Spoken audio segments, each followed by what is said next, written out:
पुत्र थे। एक राजा थे, एक रानी थी, उनके 7 पुत्र थे।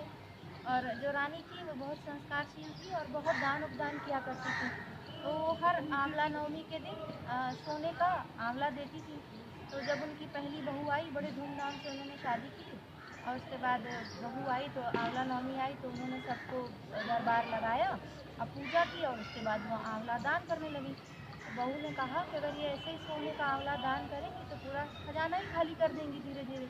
तो उनको मना किया कि अम्मा जी वो सोने का काहे देती हैं और क्या कहते हैं चांदी का दिया करिए। उसके बाद फिर दूसरे पुत्र का विवाह हुआ। तो जब दूसरे पुत्र की पुत्रवधू आई तो आंवला नवमी हुई तो वो जब चांदी का देने लगी तो उसने कहा कि चांदी का देते देते ही पूरा राजकोष खाली हो जाएगा, तो आप ऐसा करिए पीतल का दिया करिए। ऐसे ऐसे उनके 7 पुत्रों का जब विवाह हुआ तो सब पुत्रवधुओं ने अपनी अपनी राय दी कि कोई कहने लगा पीतल का, कोई कहने लगा तांबे का।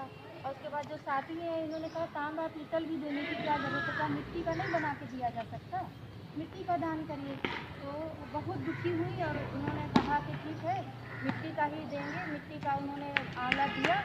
जिस साल उन्होंने मिट्टी के आंवले बांटे उस साल ही उनका सारा राजपाट सब कुछ नष्ट हो गया और शत्रुओं ने आक्रमण कर दिया और उनका राजपाट ले लिया।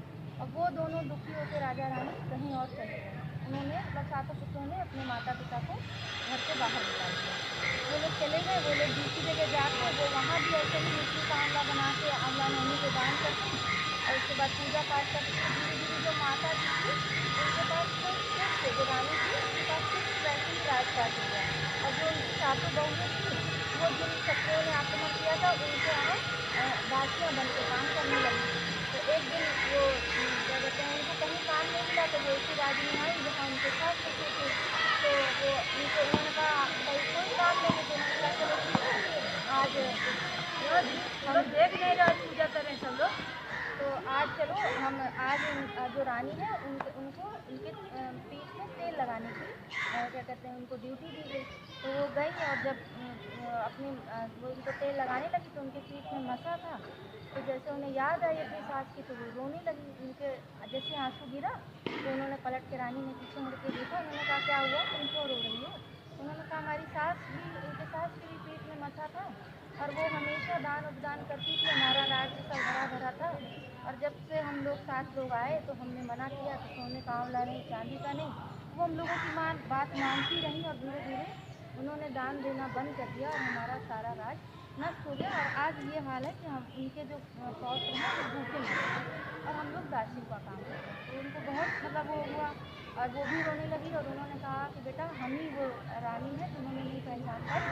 और उसके बाद वो रोने लगी और कहा कि बेटा दान उपदान देने से कभी कम नहीं होता है, जितना दान उपदान किया जाता है वो हमेशा बढ़ता है। और जो हमारे बूढ़े बुजुर्ग हमें शिक्षा देते हैं वो कभी भी खाली और व्यर्थ नहीं जाएंगे। इस और उन्होंने उन सब अपनी पुत्रवधुओं को क्षमा कर दिया और अब सारा राजपाट लेकर सब खुश रहने लगी।